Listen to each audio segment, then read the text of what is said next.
Amen. Yan, purihin ng Diyos sa umagang ito. At tayo muli magbabasa ng banal na kasulatan sa umagang ito. Salamat sa Panginoon. Sa aklat ng, balik na tayo sa Book of John. Natapos na natin yung Tito. Pero meron pa pala tayo hindi natatapos na sulat ni Apostol Pablo, kasi yung una natin tinatapos yung mga sulat ni Apostol Pablo. Yung aklat ng Hebreo pa pala. Kaya sige, Hebreo pala muna ulit tayo. Book of Hebreo. Aklat ng mga taga-Hebreo. Pilimon, hindi si... hindi na ba? Oo. Okay. Ang goal kasi muna natin yung sulat ni Pablo. Pero Pilimon, isang books lang kasi, isang chapter lang. Sige. Si Pablo, yan, si Pablo din pala sumulat dito kay Pilimon. Okay? Sige, Pilimon, pasadahan natin yung Pilimon 1. Isa lang naman siya, isang chapter lang siya. Hanggang 25 lang. Pilimon. Basahin natin yung panimula. Kasi natapos na natin siya eh. Tito, chapter 3 nung Sunday. Pilimon. Si Pablo ang nagsulat din ito para kay Pilimon. Yan. Okay, sige. Basahin natin panimula ng Pilimon. Sabi rito, si Pilimon ay kilalang Kristiyano at marahil ay kaanib ng iglesia sa Colosas. Siya ang amo ni Onesimo, isang takas na alipin. Si Onesimo, isang takas na alipin. Amo niya si Pilimon. Habang si Pablo ay nakabilanggo, nakilala ni Onesimo si Pablo at naging malalim ang kanilang relasyon bilang ama at anak sa pananampalataya. So, ibig sabihin, isang rin to, dinidisciple din ni Pablo si Onesimo. At turing niya rin anak, kagaya ni Tito at ni Timoteo. Okay? Ang sulat ni Pablo kay Pilimon ay isang pakiusap kay Pilimon na tanggapin niya ang dati niyang alipin na si Onesimo. Tumakas siguro si Onesimo sa kanya, no? Kasi takas na si Onesimo. Dati niya, amo niya si Pilimon. Hindi niya lamang bilang isang alipin kanyang pinatawad, kundi bilang isang kapatid na Kristiyano. Tayo manalangin. Lord, salamat po sa umagang ito. Napakabuti mo. Salamat sa buhay at kalakasan na yung pinagkatiwala sa amin ngayon, na aming pit, dala-dala sa aming mga buhay. Lakas, ang mga biyaya na sa nakalipas na oras aming natamasa buhat sa iyo. Alam namin ikaw ang nagbigay. Purihin ka lahat ng tayo aming pinagpapasalamat at sa oras na ito na kami may mata na nakakita, may tenga na nakakarinig sa iyong banal at buhay na salita, at mayroong puso na may pagkakataong itanim dito ang mga salita mo na aming napapakinggan. Purihin ka, Panginoon, patnubayan mo kami, mangyari nawa ang iyong kalooban sa buhay namin. Ikaw ang may taas, maparangalan. Sa pangalan ni Jesus. Amen. Amen. Palakpakan natin ang Panginoon. Purihin ang Diyos. Yan, salamat sa Panginoon. Yan, tama. Buti na lang pala, paalala ni Brother Joshua yung Pilimon. Okay. Okay, dito na tayo sa aklat ng Pilimon, chapter 1. Sabi rito, Pilimon, chapter 1, verse 1. Mula kay Pablo, isang bilanggo dahil kay Kristo. Kasi ang goal natin matapos lahat ng sulat ni Pablo sa banal na kasulatan bago tayo bumalik sa Book of John. Okay? At buuin natin lahat pagkatapos. Si Pablo ang nagsulat nito para kay Pilimon. Mula kay Pablo, isang bilanggo dahil kay Kristo. Nakabilanggo siya ng oras na ito, Jesus. At mula kay Timoteo na ating kapatid para kay Pilimon. Kasama niya si Timoteo, ang minamahal naming kamanggagawa. Si Pilimon, kapwa nila kamanggagawa sa Panginoon. At para sa iglesyang nagtitipon sa inyong bahay, sa bahay ni Pilimon. So, ibig sabihin, yung bahay ni Pilimon, may iglesia doon na nagtitipon. May mga, ibig sabihin ng iglesia dito, yung mga taong individual na nagtitipon o kumilala sa ating Panginoong Hesus. Amen po ba? at para sa iglesyang nagtitipon sa iyong bahay. So ibig sabihin, ang iglesyang tinutukoy, yung mga individual na tao rito, na kasama nilang naniniwala o sumasampalataya sa ating Panginoong Hesus. O may gawa, mga taong gumagawa ng kanilang mga pagsamba sa ating Panginoong Hesus. Kay Apia na aming kapatid na babae at kay Arkipo na kapwa naming naglilingkod sa Panginoon kasi sila yung mga nandoon. Nagtitipon sa bahay ni Pilemon yung mga iglesia at nandoon si Apia na isang kapatid na babae sa pananampalataya, kay Arkipo na isa ring kapatid sa pananampalataya, kapwa naming paglilingkod sa Panginoon. Sila yung mga taong naglilingkod sa Panginoong Hesus. So may ginawa ang pagpapala at kapayapaan mula sa Diyos na ating Ama at sa Panginoong Hesukristo. Amen? Okay. Sa bahay ni Pilemon, merong gawain. Yan. At nandoon yung mga iglesia. Yung mga individual na taong naniniwala sa Diyos at kabilang doon sa mga iglesia na yun o sa mga taong naniniwala sa ating Panginoong Hesus. Sino? Na binanggit dito, si Apia. Isang babae na kapatid nila sa pananampalataya kay Kristo at si Arkipo. Yan, na mga naglilingkod din sa Panginoong Hesus. Okay? So may ginawa ang pagpapala at kapayapaan mula sa Diyos na ating Ama at sa Panginoong Hesukristo. Ang pag-ibig at pananampalataya ni Pilemon. Pilemon chapter 1, verse 4. Okay? Kaya kung may mga Bible tayo, magbasa din kayo sa inyong pinaupuan para alam nyo rin na yun yung nakalagay sa aking binabanggit. Amen?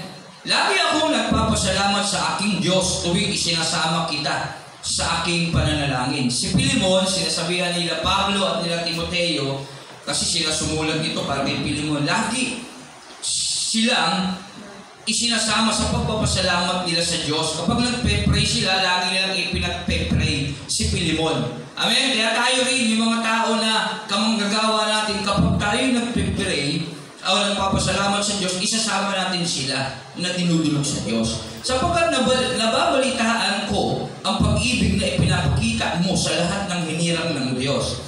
At gayon din ang inyong pananampalataya sa Panginoong Hesus.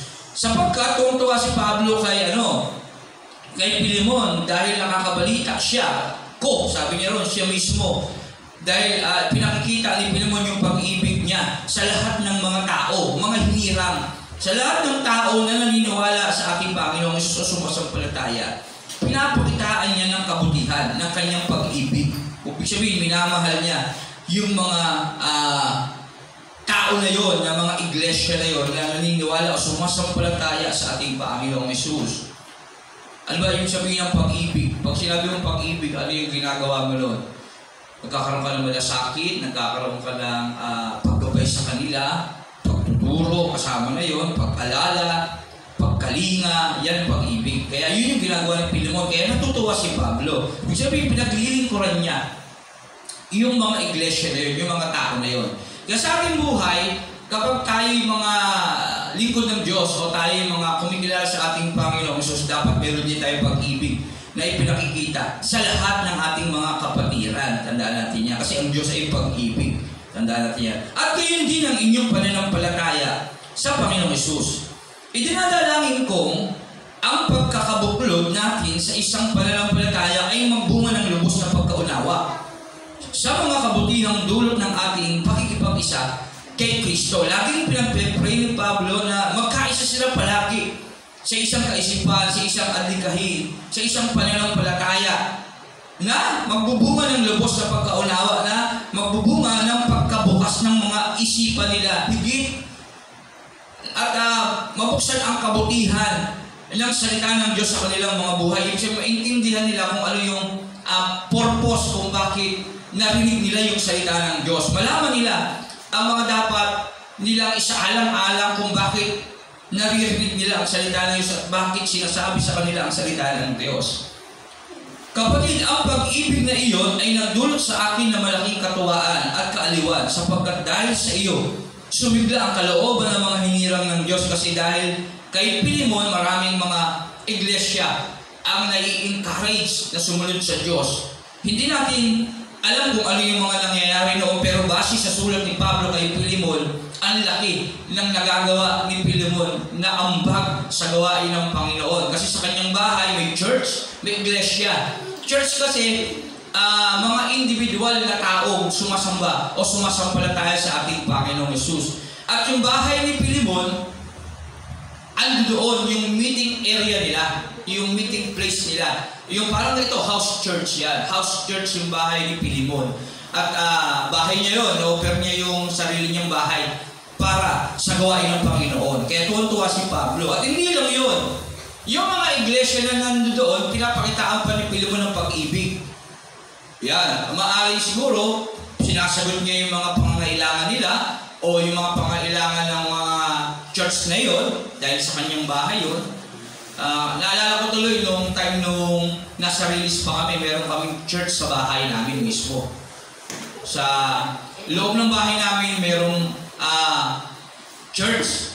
Ibig sabihin, merong meeting place ng mga mananampalataya. At kapag Sunday noon, nakaalala ko, sagot ng tatay ko yung pagkain ng lahat. Para sa lahat. Kaya ang lalaki ng mga kaldero namin, kawa. At hindi lang yun. Kapag may mga okasyon, kadalasan, sinasagot din ng tatay ko yung gastusin sa ibang mga pangangailangan. Nagiging supporter siya. Minsan ng mga kapastoral na pinapadala sa malalayong lugar, kahit paano nakakatulong siya pinansyal. Kaya parang nakikita ko sa buhay ng tatay ko, si Pilemon. Kaya isulat ni Pablo parang nakaka-relate ako kasi nakita ko nung maliit pa ako yung ginagawa din ng tatay ko. Kasi bahay namin, church, kagaya ni Pilemon, bahay nila may church. Hindi naman malaki, maliit lang kasi maliit lang naman ang mga bahay. Kaya yun, kaya dahil sa bahay namin yung church, natural yung pangangailangan sa church, may ambag talaga ang tatay ko. Kasi bahay namin yun, bahay niya yun. Kaya hindi niya pinababayaan. Ganon din si Pilemon. Kaya yung pag-ibig na sinasabi ni Pablo kay Pilemon, ito yung kagaya ng sinasabi ko din na ginagawa ng tatay ko, maaaring yung pangangailangan ng iglesia na yun, sinasagot niya yung karamihan. Kasi hindi naman lahat ng tao may mga kaya at hindi naman din lahat ng mga Christian talaga agad-agad ay talagang lumalalim yung relasyon sa Diyos. Tama? Hindi lahat yun may mga galante. Hindi lahat yun may kabuhayan. At kadalasan, karamihan sa mga umaatin dyan, lalo sa maliliit na gawain na ito, hindi na mayaman. Amen? Kaya halos wala din punching church. Kaya hanggat maaari, yung may-ari ng bahay ang sasagot ng pangangailangan. Tama po ba? Ganun yung nangyayari ng panahon ni Pablo, kaya nakaka-relate. Naiintindihan ko yung sistema nila habang binabasa ko ito. Kasi saksi din ako sa buhay ng tatay ko nung nabubuhay pa siya. Kaya purihin ang Panginoon. Yan. Kaya si Pilemon, ganun yung pag-ibig na ginagawa niya. Kaya si Pablo tuwan-tuwa kasi hindi niya pinababayaan yung mga iglesia. Sino yung mga iglesia? Ano yung iglesia? Yung mga individual na taong naniniwala o sumasampalataya sa ating Panginoong Hesus. O tama, iglesia rin to kasi church to, literal. Pero ang tunay na iglesia tayo, mga individual na tao. Kaya nga sabi ni Pablo dito,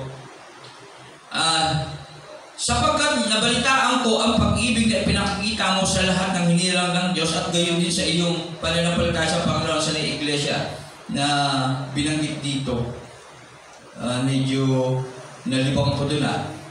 Anong verse ba yun, Brother Joshua? Yun, sa 2, Pilemon 1:2. At para sa iglesyang nagtitipon sa inyong bahay, hindi church yung tinutukoy doon.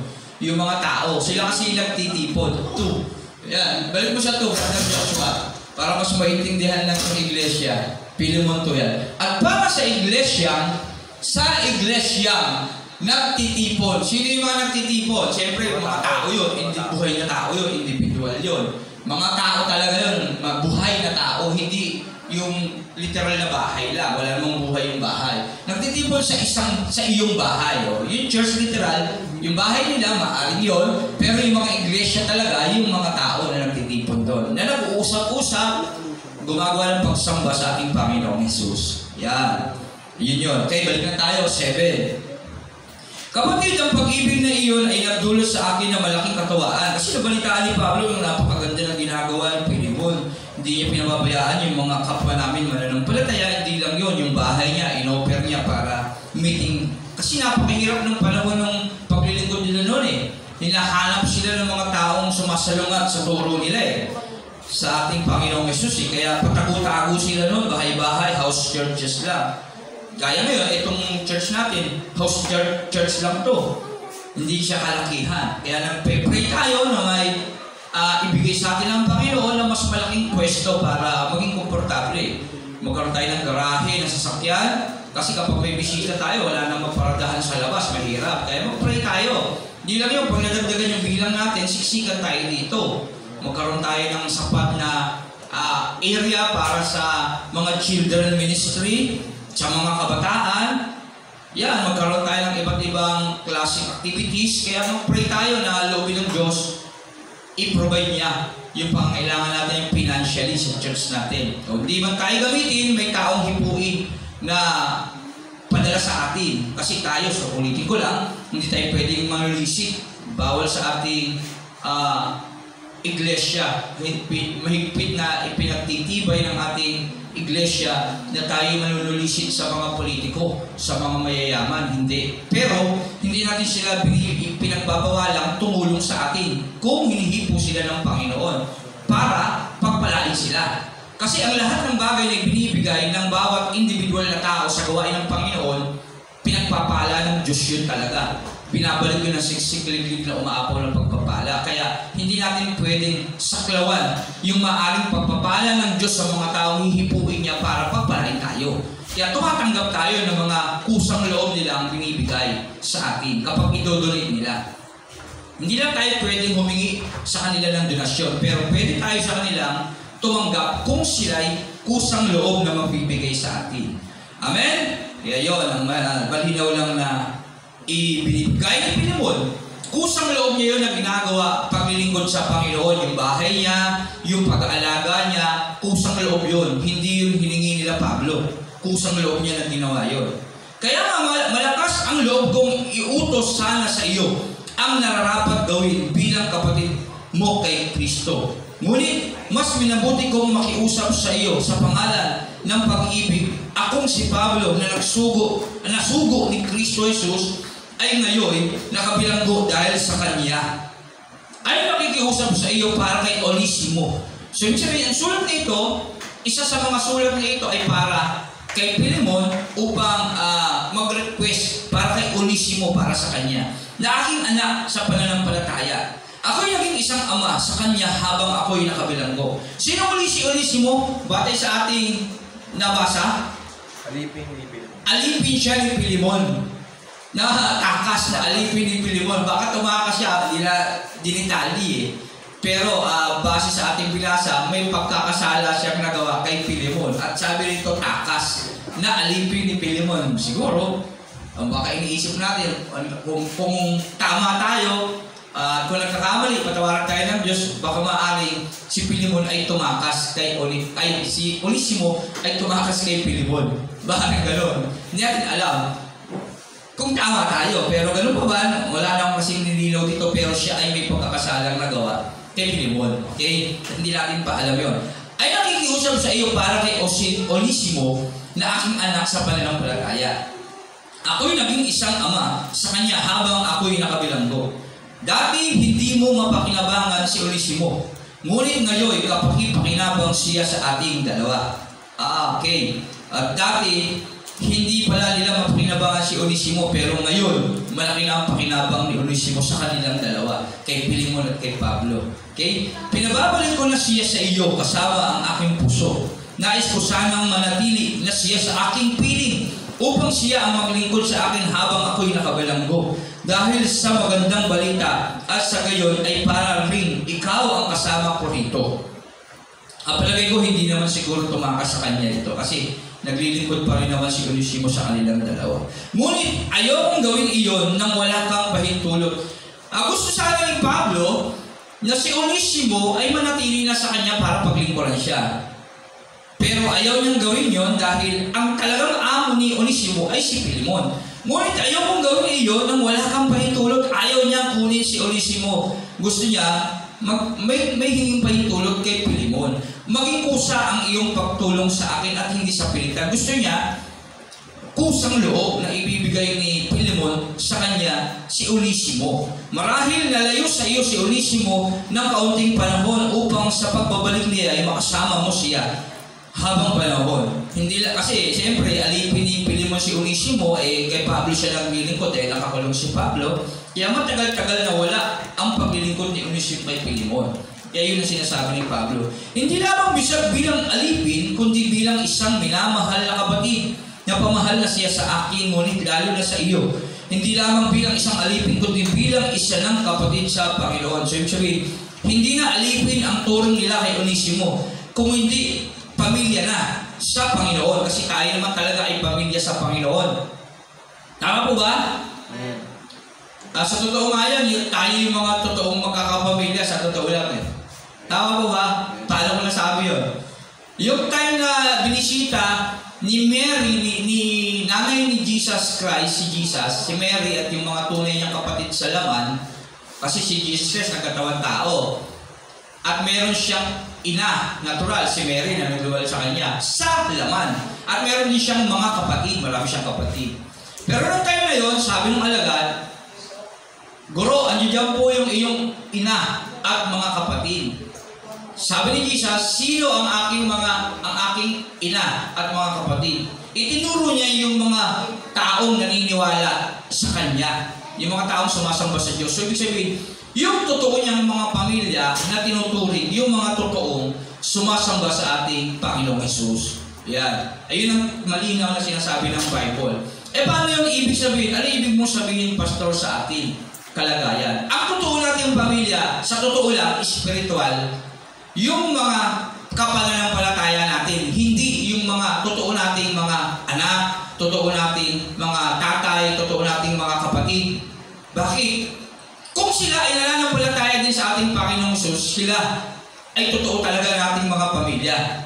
Pero kung hindi sila nananampalataya sa ating Panginoong Hesus, iba tatay nila. Tama po ba? Ang sakit ng salita ng Diyos sa totoo lang, Hebreo 4:12. Brother Joshua, ilagay mo dyan. Ito yung dapat nating malaman. Hebreo chapter 4 verse 12. Ito yung isang bagay na dapat nating malaman. Ang salita ng Diyos ay buhay at mabisa. Mas matalas kaysa alinmang tabak na sa magkabilay may talim.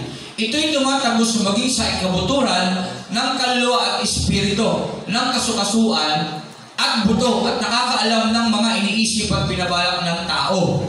13, walang nakakapagtago sa Diyos, ang lahat ay hayag at lantad. Sa kanyang paningin at sa kanya tayo wala nagot. Ibig sabihin, wala tayong pwedeng ilihim sa Diyos. Yung iniisip mo, yung kung nagpapanggap ka lang o hindi, alam ng Diyos yan na talagang hindi ka totoo Kristiyano. Alam niya rin naman kung totoo ang Kristiyano o hindi. Kaya ibig sabihin, napakasakit ng salita ng Diyos kapag nalaman natin yung totoo. Kaya ang totoo, yun talaga.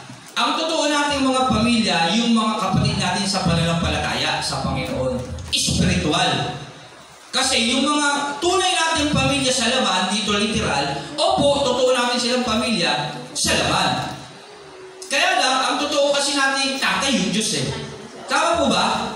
Ang totoo natin pamilya yung Diyos Kasi itong tahanan natin itong mundo na to, o yung tahanan natin dito literal, hindi atin talaga ito at hindi ito permanente nating tahanan. Tama po ba? Naniniwala po kayo doon? Bakit? Bakit kaya? Sa tingin nyo, hindi natin ito talaga tahanan.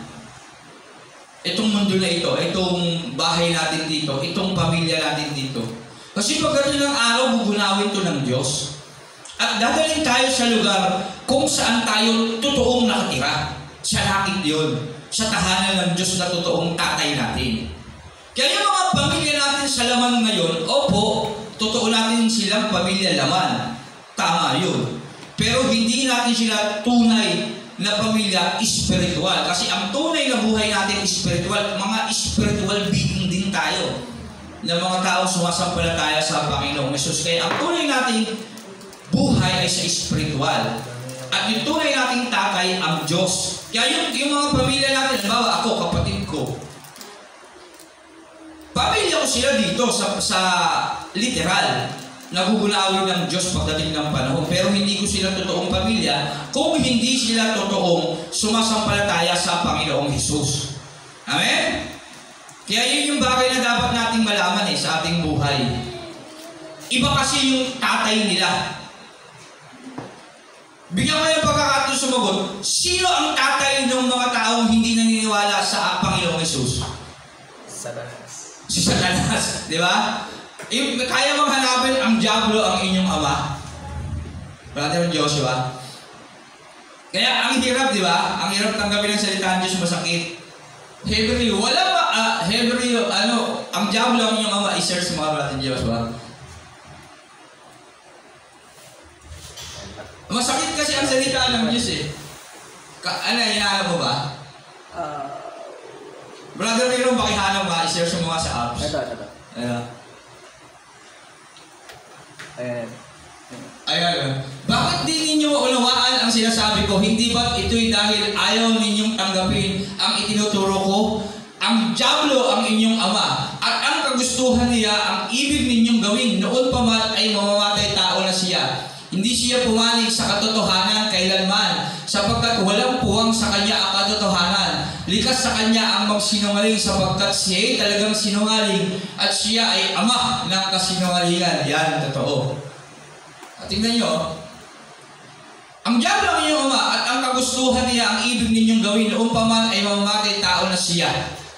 Kaya sa mga kapamilya natin na tutol sa ating pananampalataya, hindi talaga natin sila totoong pamilya. Tama ba yung sinasabi natin? Yeah. Hindi ako sabi na binabasa ko lang Kaya lahat ng mga taong sumasalungat sa salita ng Diyos, ama niya, diablo. Tandaan niyo yan. Sino uli ang totoong pamilya natin? Ayon kay Jesus? Sumagot. Ang sakit, di ba? Ang hirap sampitin, di ba? Ganun talaga. Wala tayong magagawa. Yung talaga salitahan ng Diyos At kung di naman natin palinindigan yun, magiging sinungaling tayo, magiging sinungaling tagapagturo ko, magiging huwag na guro.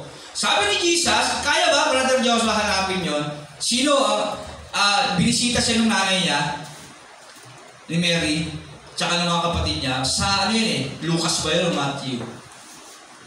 Guro, andyan po ang iyong ama, ay ang iyong ina na lang. Andyan ayun. Ngunit sinabi niya, at doon muna sa taas, 46. Habang si Jesus ay nangangaral, kasi nangangaral, nagtuturo sa mga tao, dumating ang kanyang ina at mga kapatid. Naghihintay sila sa labas ng sinagoga dahil nais nila siyang makausap. May nagsabi kay Jesus, nasa labas po ang iyong ina at mga kapatid, ibig nila kayong makausap. 48, ngunit sinabi niya, sino ang aking ina? Pero yun sinabi na sa kanya, andun po sa labas yung nanay niyo at yung mga kapatid. Sabi ni Jesus, si Jesus yun sino yung aking ina? Wala siyang ibang tinuturing na ina. Kaya si Mary, hindi niya ina si Mary, totoo. Hindi niya naturing ina Sino? Nagulat siya Pinakita niya lang sino ang aking ina. Gusto niya lang sabihin yung totoo niyang pamilya. Sino ang aking ina at sino ang aking mga kapatid. 49. Itinuro niya ang kanyang mga alagad at sinabi, sila ang ina at mga kapatid ko. Bakit? Sila kasi yung sumusunod sa kanya. Tama po ba? Kaya yung mga tao sumasalungat sa ating Panginoong Hesus, hindi nila tatay ang Diyos. Tandaan nila, tatay nila diablo. Okay? Ulitin ko lang, di ako nagsabi pinililiwanag ko lang ng mababaw. Okay, sa akin magagalit. Okay, baka sabihin nyo, sabi ni Pastor, yung tatay daw ng anak ko, yung diablo, ayoko na nga doon. Wala na umatin dito, pakingin ko. Tama? Hindi ako sabi nun, paliwanag ko lang ng mababaw Si Jesus nagsabi nun. Bahala na kayo may pag-usap kay Jesus. Ako nga, nabasa ko to. Nasaktan ako, nag-isip din ako, pero dahil si Jesus nagsabi doon, tinanggap ko. Kaya hanggang ngayon ko, pinananalangin yung mga mahal ko sa buhay na sumasalungat sa Panginoon. Ganun na lang ginagawa ko. Kasi talaga ng ganun wala tayong magagawa. Nakasulat it is finished, naganap na. Hindi ko alam kung maliligtas siya pagdating ng panahon. Ang tanging hinihiling ko lang, kahabagan sila pagdating ng araw na yun. Kasi sa totoo lang, mga kapatid ko, mayroon namang paniniwala sa Diyos. Yung nga lang, karamihan lang, hindi lang pinakikita sa gawa. Kaya wala pang tigil na nanalangin sa Diyos. Na pagdating ng araw na yun, magkita-kita kami sa langit. sa buhay na walang hanggan. Kaya ganoon din, manalangin din kayo pagdating ng araw na yun, magkita-kita tayo sa buhay na walang hanggan. Kaya makikilala mo naman din sila eh. Kasi may pangalan tayo ron eh. Amin po ba? Ayan, tama yun. Kaya tandaan niya na ang totoo natin kamag-anak sa Diyos ay yung mga talagang naniniwala kay Jesus. At kung hindi sila naniniwala kay Jesus, sino tatay nila? Yung Diablo. Kaya kayo na nagsabi nun, di ako ha. Kaya hindi tayo pare-pareho nagsabi yun, yung Bible. Okay? Kaya masabi ng Matthew 10:37, ang sino mang magmahal, Matthew 10:37, Brother Joshua, ang umiibig sa kanyang ama o ina nang higit sa akin ay hindi karapat-dapat sa akin. Ang umiibig sa kanyang anak nang higit sa akin ay hindi karapat-dapat sa akin. Kaya nabanggit yan. Okay? Kaya kasi kapag sobrang ang focus sa mga bagay na mahal mo, eh hindi naman sila naniniwala sa Diyos. Bakit sila pinopokusan mo? Amen po ba? Iba yung tatay nila eh. Kung gano'n, yung tatay nila, tatay mo rin. Sino yun? Oh, yun yung sabi nun. Okay? Ayun kasi sinasabi niya. Kaya normal na yun talaga yung kapaliwanagan niya. Okay? Dalawa ang ama. Ang Diyos Ama at Diablo. Okay? Yun. Ang mga ama ang Diablo naniniwala kay Jesus Christ. Sumusunod kay Jesus Christ. Kagaya ng mga alagad ni Jesus na tinuro niya, sila ang aking mga ina at mga kapatid. Yung mga alagad niya, kasi sila yung walang tigil sumusunod. At kahit nahihirapan sila, kahit magsakripisyo sila, at katunayan, sabi ni Pedro, Panginoon, tinalikuran namin yung aming buhay, alang-alang sa iyo, kasi sabi ni Jesus, mahal mo ba ako, Pedro? Tinanong niya na naman, opo, mahal ko kayo. Tinanong niya na naman isang beses, mahal mo ba ako, Pedro? Opo, mahal ko kayo. Tinanong niya na naman, mahal mo ba ako, Pedro? Panginoon, parang nainis na si Pedro, Panginoon, iniwan na po namin yung buhay namin, alang-alang sa inyo. Kung gano'n, ano dapat ginagawa ng mga nagmamahal sa Diyos? Ano sabi ron? Pakainin mo ang aking mga tupa. Kagaya ng ginagawa ni Pilimon. Tama ba? Yung bahay niya, inoffer niya na church para sa mga iglesia ng Diyos. Sa mga iglesia, individual na taong sumasampalataya kay Kristo. Inoffer ni Pilimon yung bahay niya. At hindi lang yun, pinakita ni Pilimon yung kanyang pag-ibig sa bawat iglesia. O malamang, pinaprovide niya yung pangangailangan ng iglesia. Nagsasakripisyo siya. Hindi niya sinitignan yung sarili niya lang. Kasi kung sarili niya lang, inoffer ko na nga yung bahay ko, pati pagkain niyo, sagot ko pa. Hello? Di ba? Ganun tayo, di ba? Abuso na yun. Kaya kami na nag-time na sa church, kasi bahay namin church, yung kapatid kong, may kapatid akong namatay eh. Siya yung tagaluto. May mga member sa bahay namin na kapag mag-a-attend, diretso kusina. Kasi siyempre, pagpasok mo bawa, kasi ang bango eh, naamin niya yung mga luto ulam, malaking kawa. Diretso siya doon. Tapos, ang ugali niya, yung tikman, yung mga luluto, o may isang member na gano'n. Eh, kasi nga, pamilya naman kasi turing namin sa kanila at talagang minsan sa bahay na sila natutulog. Kaya ganun ang ginagawa. Eh minsan time na yung kapatid ko tagaluto, mainit ang ulo, time niya na gano'n, parang mainit ulo, parang pagod siguro. At saka lagi niya siguro nagupo ng gano'n. Sabi niya, sinabihan niya, huwag ka naman agad muna dito didiretso, pagkain lang ba habol mo sa church? Magsiba ka muna. Yung tampo kasi siguro first time niyang makarinig ng gano'n. Pero hindi naman siya sa hindi na dumalo, kundi parang nagkaroon siya ng tabang sa kapatid ko na yun, na tagaluto. Wala naman na yung tagaluto kapatid Dennis, so makabilang buhay na. Pero Diyos na rin ang bahala sa kanya. Kaya gano'n. Kaya sa bahay parang gano'n. Kaya sa buhay, kay Pilimon, sa istorya ng buhay ni Pilimon, gano'n ang sistema. Yung bahay niya, inoffer niya, maaaring pati pangangailangan ng mga iglesia sa bahay niya. Kasi pinakita niya yung pag-ibig niya eh. Sabi ni Pablo sa kanyang sulat. Nakita ni Pablo yon.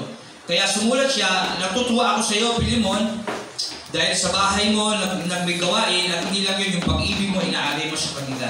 Kaya nakikita ko yung sistema ng buhay ni nung tatay ko nung panahon na yun, may church sa bahay namin. Kagaya ng buhay ni Pilimon na halos sagutin niya din yung pangailangan ng church. Halos sagutin niya din. Okay?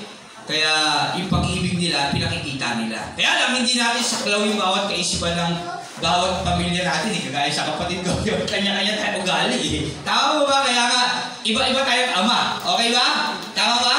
May iba-iba tayong ama na kinikilala sa ating mga personal na buhay. Okay? Kahit sa ating man nangyari dito ngayon, hindi lahat tayo talaga naniniwala ng tunay sa Panginoong Hesus, pero nawa, lahat tayo naririto talagang sa Diyos sumasamba sa kay Jesus Christ. Kasi kung hindi, iba din yung ama natin. Tama ba? Kaya maging totoo tayo sa Diyos. Diyos naman tayo naman hindi natin pwede kusgahan yung sarili natin. Kahit literal nakikita natin na parang iba yung ano nito pero kung sa loob niya naman talagang may relasyon siya sa Diyos, Diyos ang nakakakita, no? Kaya yun po ang totoo. Amen? Okay, balik na tayo kay Pilimon. Okay na, intindihan na. Sino yung totoo natin pamilya? Yung totoo natin pamilya talaga? Yung mga sumusunod kay Kristo. Yung mga kapatiran natin sumusunod kay Kristo. Kaya sabi ng Roma, ang tunay na mga Hudyo ay yung mga nabago sa puso't isip ng Diyos. So, ibig sabihin, kahit Hudyo pa sila, kahit Israelita pa sila, kung hindi talaga sila naniniwala sa ating Panginoong Hesus, hindi sila totoong Hudyo. Hindi sila totoong Israelita. Literal lang yung pagiging Israelita nila kasi spiritual ang pagiging pamilya natin sa Diyos eh. Tama po ba? Kaya yun, kaya binanggit yun. Ang tunay ng mga Hudyo, yung nabago sa puso't isip ng Diyos. Yung mga talagang sumusunod sa ating Panginoong Hesus, yung mga nakipag-isa kay Kristo. Yun po yung totoo talaga. Okay? Kaya kung nakikilala mo ako, sabi doon, hindi na, sa 16 mo na, Pilimon mga 16, hindi lamang bilang isang alipin kasi si Onesimo nga, pinag-uusapan na nila ni Pablo na napakinapang na sa kanila ngayon, dati hindi. Ayaw naman kunin ni Pablo si Onesimo kay Pilimon kasi gusto ni Pablo na ibigay ng kusa. Kung ibibigay ni Pilimon, ibigay ng kusa si Pilimon sa kanya, si Onesimo sa kanya. Napamahal na siya sa akin, ngunit lalo na sa iyo, hindi lamang bilang alipin, kundi bilang isa ng kapatid sa Panginoon.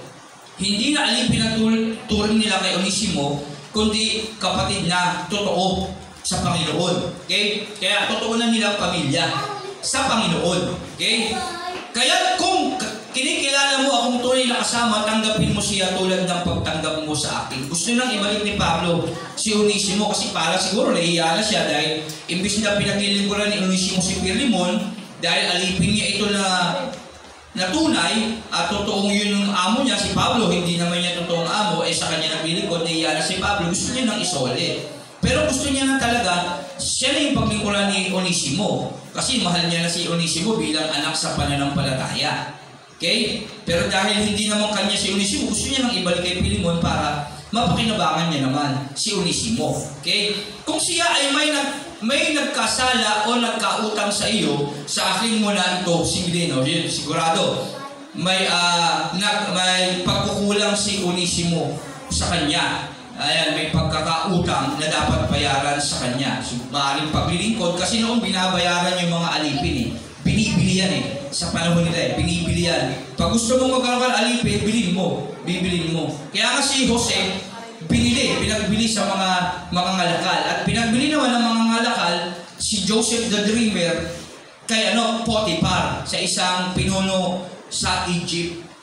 Pinagbili para maging alipin niya. At dahil alipin niya, utusan, katulong. Yan, parang sa kasambahay. Utusan siya doon, boy siya doon. Lahat.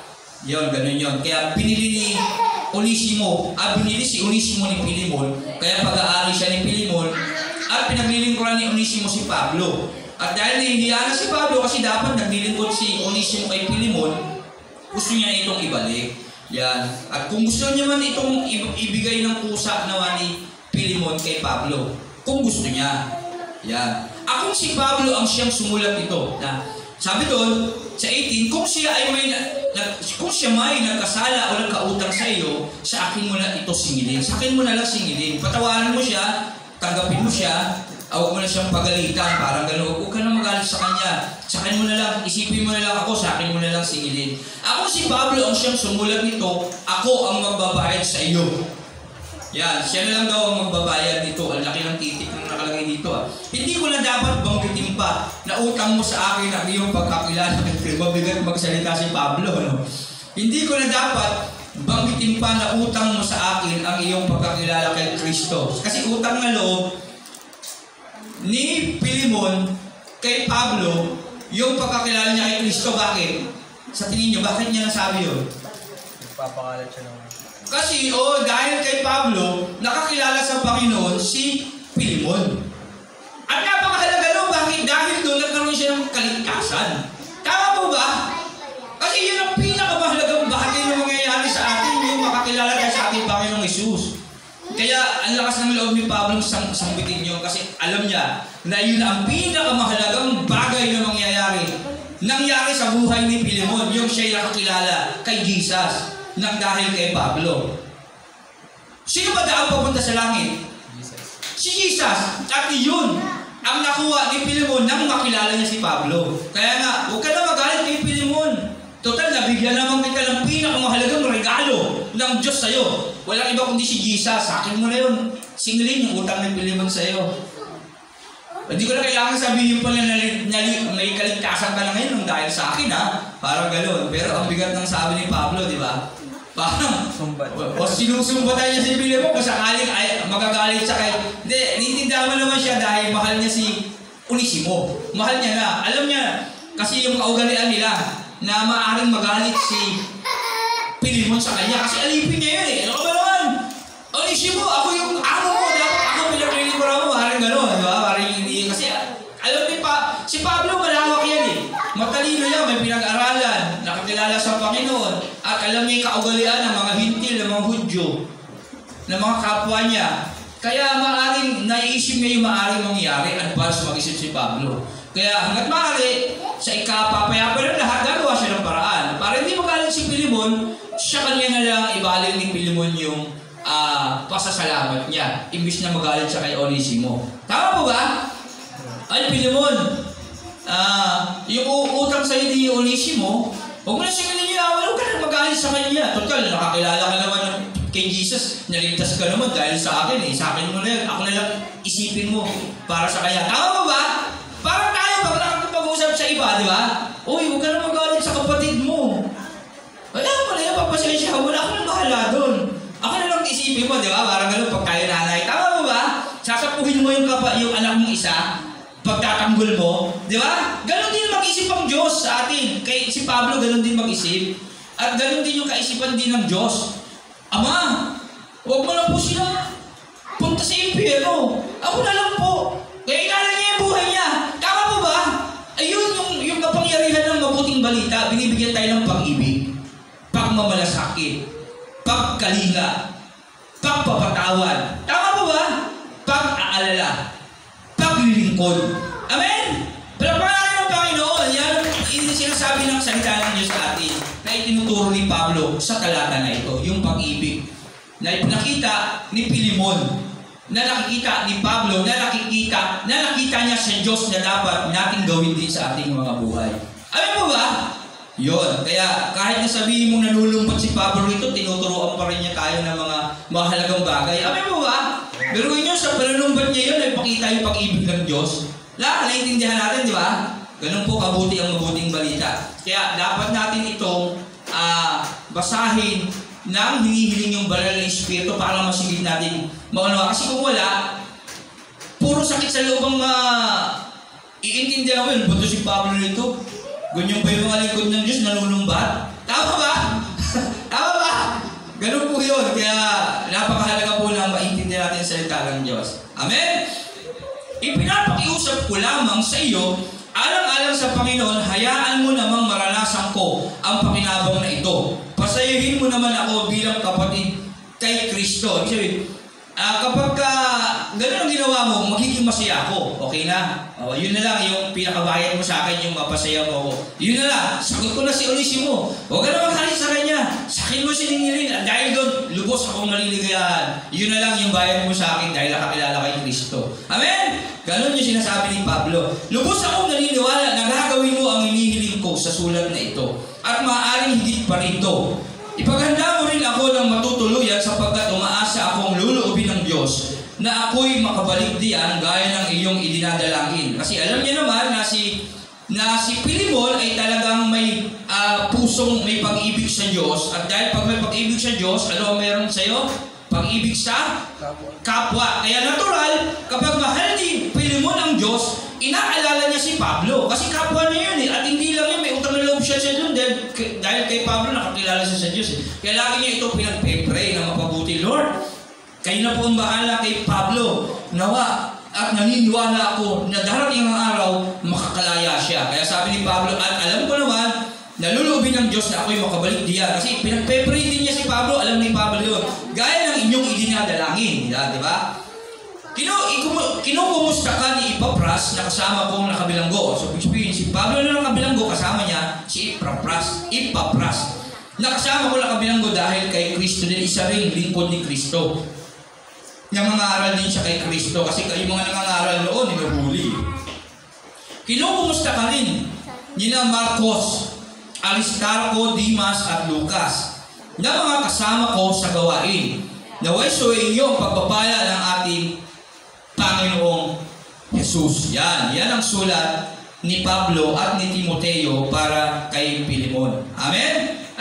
Pinakikita sa sulat na ito yung pag-ibig na nakikita ni Pablo kay Pilimon. Kung paano niya inaalagaan ang kawan ng Diyos, kung paano siya naglilingkod sa Diyos. Okay? At siyempre, pinapakita din ni Pablo yung pagkalinga niya, yung pagturing niya sa kanyang mga kapatiran, kagaya kay Onesimo. Okay? Hindi niya na tinuturing itong alipin, kundi tunay na pamilya. Bakit? Kasi ang tunay talagang mga pamilya nila ay yung mga taong sumusunod sa ating Panginoong Jesus. Amen po ba? Pinakita dito yung tunay na kapatiran ng pamilya at kawan ng Diyos na dapat nabubuhay sa pag-ibig. Okay? Na dapat ipinakikita natin sa ating buhay ngayon. Ayan. Okay? Pilimon. Aklat ng Pilimon. Napakaiksi lang. Isa lang yan. Chapter 1 lang yan. Wala nang karugtong. Okay. At kaya pa ba? Kasi hanggang alas 10. Hebrew chapter 1 hanggang 25. Punta tayo sa aklat ng mga taga-Hebreo. Meron ba kayong tanong kay Pilimon sa istorya ni Pilimon? Sa sulat ng Pilimon? Meron bang gusto magtanong? Yung mga gusto nyo pang malaman doon. Kasi dami natin tinalakay doon, di ba? Yung iglesia na tinutukoy, tayo individual. Tapos si Onesimo, alipin ni Pilimon, naglilingkod kay Pablo, at sinasapo na ni Pablo yun. Yung mga nireveal natin kaninang mga hindi natin naasahan na sasabihin ng Diyos sa atin, may gusto ba kayong malaman? Gaya ng ang totoo natin pamilya, ang totoong tatay ng mga hindi ko kilala. Ang sakit do? Ang sakit pakinggan eh. Kapag pala yung tatay mo, salungat sa pananampalataya mo kay Kristo, iba pala tatay niya. Hindi pala talaga kayo magkapatid. Di ba? Tatay mo Diyos, saka tatay niya, Diablo. O, di ba? Ang sakit malaman ng ganon. Kaya, ano gagawin natin? Pag-pray natin, nakahabagan sila ng Diyos, nagamitin tayo para sa kanila. Kasi pagdating ng panahon, ano magiging bunga nila? Kawawa.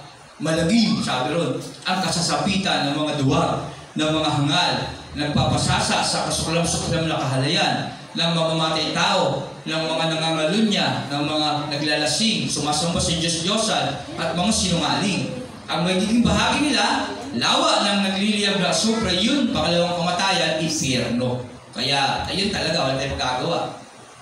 At hindi natin naman saklaw yung kaisipan nila kasi may sarili silang desisyon. Kagaya natin, nagdesisyon tayong sundan si Jesus. Sila, bagamat kilala nila si Jesus, hindi naman sila sumusunod. Kaya patay yung kanilang pananampalataya. At hindi counted yun sa Diyos. Oo, ang Diyos ay mabuti, pero ang Diyos ay kakilakilabot. Nakakatakot ang mahulog sa kamay ng Diyos. Tandaan natin yan.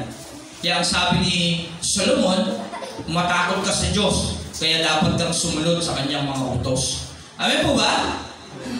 At sabi ng Matthew, huwag mong katakutan ang pumapatay ng literal na buhay ng laman. Ang katakutan mo, yung Diyos na kayang pumatay ng laman at ng espiritu o ng kaluluwa. Diyan dapat ang katakutan natin. Kasi pagdating ng araw na yon, hindi na natin mababalik yung mawawala sa atin. Amen? Amen po ba? Nawa, naintindihan natin. At punta na tayo sa Hebreo chapter 1. Okay? Aklat ng mga taga-Hebreo chapter 1. Wala pa naman sila. Yan. Ang sulat ng mga Hebreo ay para sa mga mananampalatayang dumaranas ng malapit na pag-uusig at nanganganib na tumalikod sa pananampalatayang Kristiyano. Pinapalakas ng sumulat ang kanilang loob upang magpakatatag sa pananampalataya upang maisagawa ito. Ipinakita niya na si Jesucristo ang tunay at panghuling pahayag ng Diyos. Si Jesus yung tunay at huling pahayag ng Diyos. Tatlong katotohanan ang binabanggit, binibigyang diin dito. Una, si Jesus ang anak ng Diyos na walang simula at walang katapusan. Siya ay lubos na sumusunod sa Ama sa pamamagitan ng pagpapakasakit na kanyang tiniis.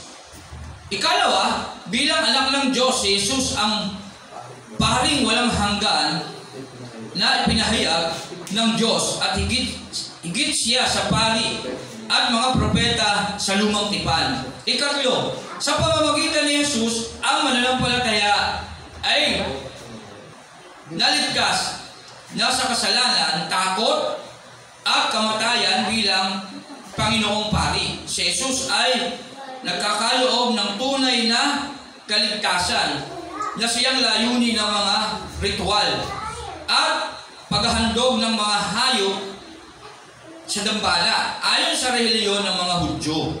Amen. Sa pagbanggit sa mga halimbawa ng pananampalataya ng ilang taong kilala sa kasaysayan ng Israel, Kabanata 11, nananawagan ang sumulat sa kanyang mga mambabasa na manatiling tapat sa pananampalataya. Sa kabanatang 12, sila ay hinihikayat niyang ituon kay Jesus ang kanilang paningin at tiisin ang anumang hirap at pag-uusig na maaaring dumating sa kanila. Nagwawakas ang sulat na ito sa pamamagitan ng mga payo at babala. Yan, okay. Nagpapaalala din na dapat tayo magtiis. Talagang pagtiis, talagang hindi mahirap ang buhay natin bilang Kristiyano. Bakit kaya? Sa tingin nyo, bakit mahirap ang buhay natin bilang Kristiyano? Ano ba sabi ni Jesus Christ sa ating buhay? Itakwil mo yung sarili mo. Naparito ako para pag-awayin yung mag-ama, mag-ina, yung magbiyanan. Hindi para magbigay ng kapayapaan sa pamilya natin, sa totoo lang. Kaya hanapin, Brother Joshua. Hindi ako nagsabi na, baka naman sabihin niyo ako nagsabi ha. Naparito ako para labasan niyo na siguro yun sa New Testament. Ulitin lang natin. Baka na naman ito, sabihin niyo ako nagsabi. Babasahin lang natin at paliwanag natin ng konti. Kaya mahirap maging Christian, hindi lang kahirapan tinitiis mo. Kung pansinin mo, ano ba yan? Kailan akong nag-decide maging born again? Bakit lagi parang nagkakasama kami ng loob ng mga kamag-anak ko? Tama? Nakikimeras niya yan? Oo, di ba? Kami rin, napagdaanan na namin yan, matagal na. Kasi bata pa ako eh. Christian na kami eh. Talagang manhid na kami sa ganyan, okay? Matthew 10, ano? 34. O yan, huwag ninyong isipin na parito ako. Si Jesus yan ha. Nagsasalita dyan. Upang magdala ng kapayapaan sa lupa. Na parito ako upang magdala ng tabak. Alam itak. Hindi kapayapaan. Na parito ako upang paglabanin ang anak na lalaki at ang kanyang ama. Pero yung tatay galit sa anak niya anak galit sa tatay eh. Kaya pag inuutusan niyang tatay yung anak, simangot yung anak eh. Tama ba? Ayaw niya tinutuwid siya, ayaw niya tinuturuan kasi may sarili na akong isip na eh. Alam mo na tama at mali. Wala ka kasi tiwala eh. Tama? Yung tatay kasi napagdaanan niya na yung ginagawa ng anak niya eh. At alam niya, ganun din yung isip niya. ipapayo niya sa anak niya. Ito namang anak niya dahil may pride. Wala kang tiwala sa akin, pinangungunahan niyo yung mangyayari. Iba ako, iba ikaw, di ba? Marunong pa. Kaya ganoon. Ang magiging kaaway ng isang tao ay kanya rin mismong mga kasambahay. Balik mo ulit sa chapter 5. Naparito ko upang paglabanin ng anak na lalaki at ang kanyang ama, ang anak na babae at ang kanyang ina. Pero yung minsan, nasasabunutan pa nga eh. Sa Facebook, di ba? Ang ina, nakasabunutan eh, di ba? Viral, nakalagay, viral ito. Diba? Ano yun? Ano yung viral? Nagsasabunutan, nanay at saka yung anak niyang babae. At ang kanyang ina at ang manugak na babae ito, kadalasan, nag-exist to. Lagi yan, yung biyanal at saka yung ina niya. Okay? Yan lagi. Tatay, okay lang eh. Wala naman yung tatay. Sa totoo lang, hindi naman talaga kontra eh. O kontra man, hindi nakikibo yung lalaki. Yung babae talaga yung ina at saka yung manugang. Yan talaga yung lagi hindi magkasundo. Yan. At ang kanyang biyanang babae. Yan talaga. May kasabi mo ba, 36? Ang magiging kaaway ng isang tao ay kanya rin mismong mga kasambahay. Tama mo ba? May 37 pa ba? Yeah. Ang umiibig sa kanyang ama, yun ang kasunod. Kaya hindi natin dapat ibigin ng higit yung mga mahal natin sa buhay. Pag focus tayo ron, patay na, wasak na yung pamilya natin. Bakit? Walang patnubay ng Diyos. Walang ilaw. Kasi si Jesus ang ilaw eh. Kaya napakalagang isang pamilya kumikilala kay Jesus Christ para maging tanglaw si Jesus sa pamilya. Kaya ang problema, yun ang mangyayari. May kanya-kanya tayong isip. Alam natin yung tama at mali kasi nakakain si Eva at Adan ng bunga ng punong kahoy na bibigay kalaman sa mabuti at masama. Alam ng tao yung mabuti para sa kanya. Alam niya yung pangarap niya na dapat niyang tahakin. Tama ba? May pride of life. At sabi ng ahas, sabi ng Diyos, mamamatay ka. Hindi ka mamamatay. Magiging parang Diyos ka. Oh. Kaya ang pangarap ng tao ngayon, kunin yung kanyang pangarap sa buhay, maging tanyag, maging dakila, makatapos ng pag-aaral, magkaroon ng magandang kinabukasan, magkapera. Ayun yung totoo eh, magkapera. Kasi pag may pera ka, lahat ng gusto mo magagawa mo. Tama? May kapangyarihan ka. Ikaw ang susundin. Tama? May control ka. Ikaw ang lalapitan. Tama? Eh di taas loob kahit kanino.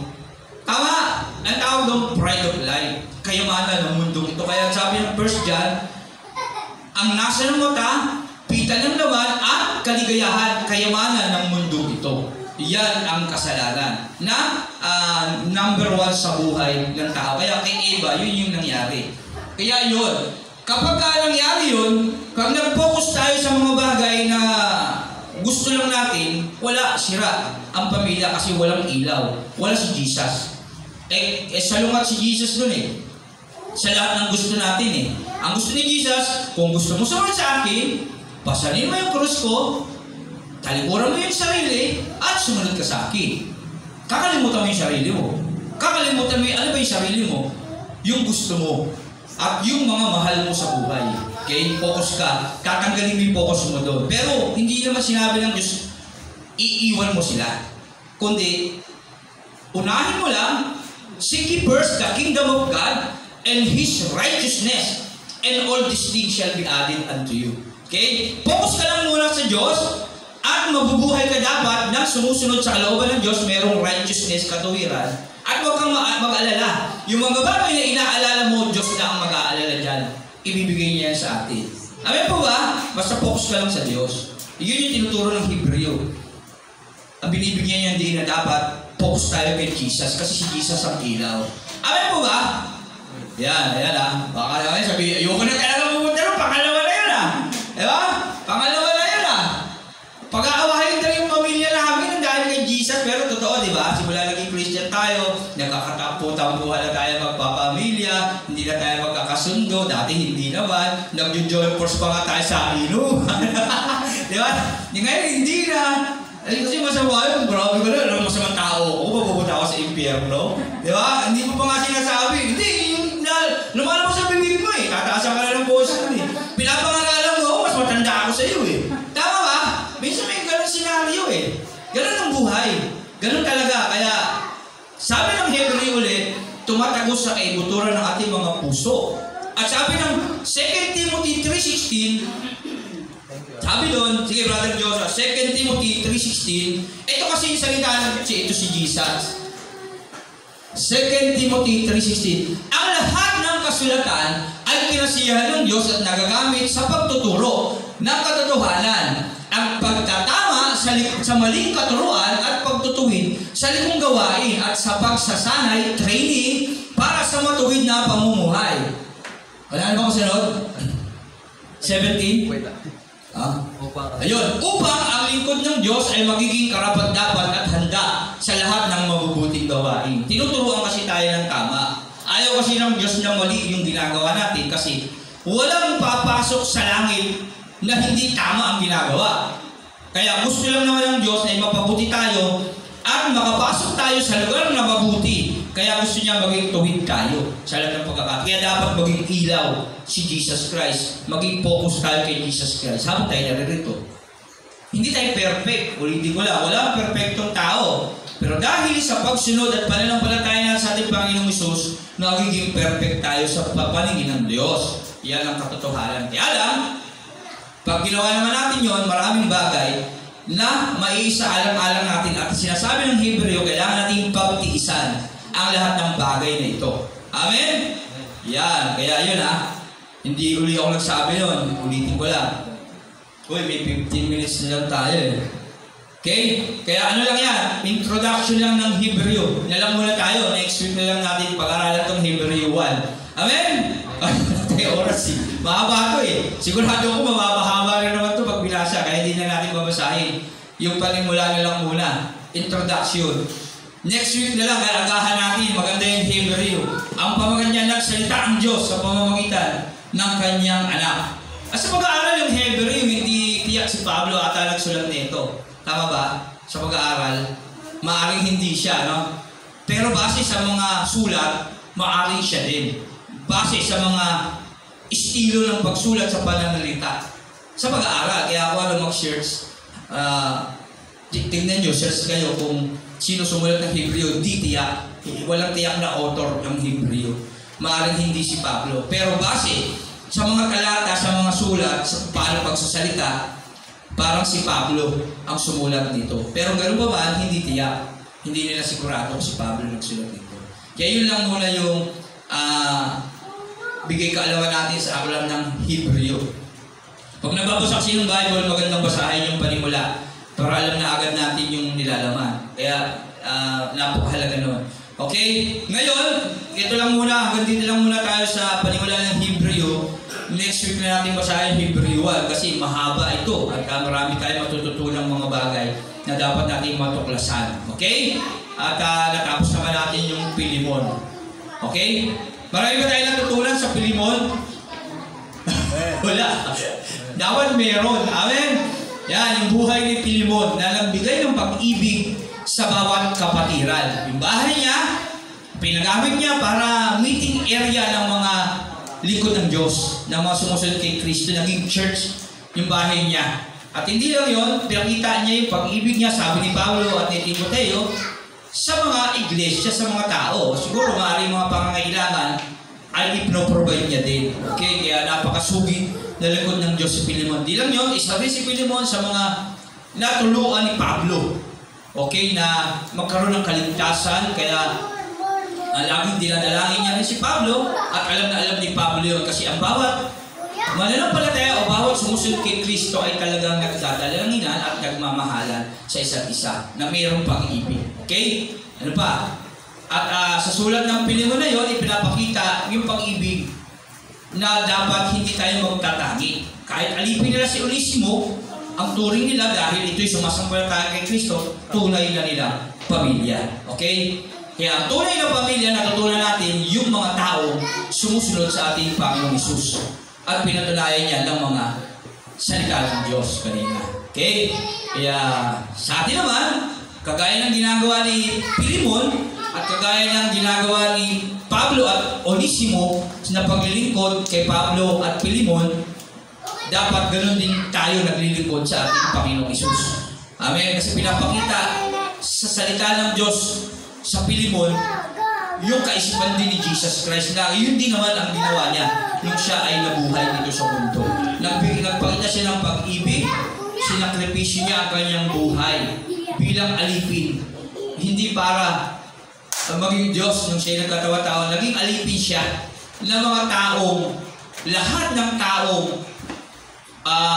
makasalanan at kasama tayo ron. Amen. Pinakita yung pag-ibig niya, yung paglilingkod na dapat natin tularan, paglilingkod ni Pilimon, na paglilingkod ni Jesus sa atin, na dapat gawin natin paglilingkod din natin sa Diyos. Ano pa? Ipakita natin yung pag-ibig natin sa kapatiran na pinakita din ni Jesus, kinahabagan niya ang mga makasalanan, tinuruan niya ito sa pamamagitan ng pagtuturo ng salita ng Diyos, pagpapagaling ng may sakit, pagpapakain. Yan, si Pilimon. Natural, kapag sa bahay niya yung gawain, may mga senaryo dyan na libre nila pagkain. Kaya natural na magkasakripisyo tayo sa isip, salita at gawa. Amen? Pati paawis natin, pati lahat ng iyagan natin ay dapat isineshare natin. Ayun, masakit din yan, sa totoo lang. Pastor, ganun ba yun? Yung pinaghirapan ko, kailangan ibibigay ko sa church, sa pastor. Diba? Yung kasi unang mindset natin pero dapat maging malawak ang ating relasyon sa Diyos. Yan, maintindihan natin ang salita ng Diyos talaga na dapat natin maintindihan. Kaya nung time na sa New Testament, sa totoo lang, sa panahon ng Peter, binibigay nila yung mga ari-arian nila, binibenta nila yung mga lupa nila, binibigay nila sa mga apostol, sa mga disipulo, at pinapagkasya nila sa kanilang pangangailangan. Wala nang kukulang. Sa atin naman, kung gusto lang ilan, pwede naman gawin yun. Ba't hindi? Kung yun na gusto niya. Kung yun yung hibulan niya sa puso niya. Sa Korea rin gano'n eh. Binibigay nila ari-arian nila para gamitin sa iglesia. May free will sila eh. Sa atin naman, ganun din naman. Pero hindi ka pinipilit. Okay? Hindi ka pinipilit gawin yun. Bakit? Kasi ang paglilingkod natin ay personal nating relasyon sa Diyos. Ikaw ang dapat tungkol sa sarili mo yun. Kung ibibigay mo lahat ng bagay para sa Panginoon. O kung hindi. Okay? Kaya, wala pinipilit ang Diyos sa atin. Binibigyan tayo ng pagkakataong pakita yung paglilingkod na dapat natin gawin. Kung magiging seryoso ba tayo o hindi, nasa sa atin yun. Kasi, nasa sa atin ang pagpili kung saan tayo tataahak pagdating ng panahon. At tayo ang magpapasya nun. Amen po ba? Kaya, yan ang totoo. Okay? Maraming mga bagay na masasakit pakinggan ang salita ng Diyos. Kaya lang, sa ngayon, ito lang muna ang ating mga babanggitin. At hayaan natin kung kalooban ng Diyos na mabuksan yung kanyang mga banal na salita na pag-aralan natin. Amen? Kaya ang Pilimon lang muna ngayon, Hebreo next week na lang. Palapakan natin ang Panginoon. Yan, okay. At wala namang tanong, baka may tanong kayo. Wala nang tanong.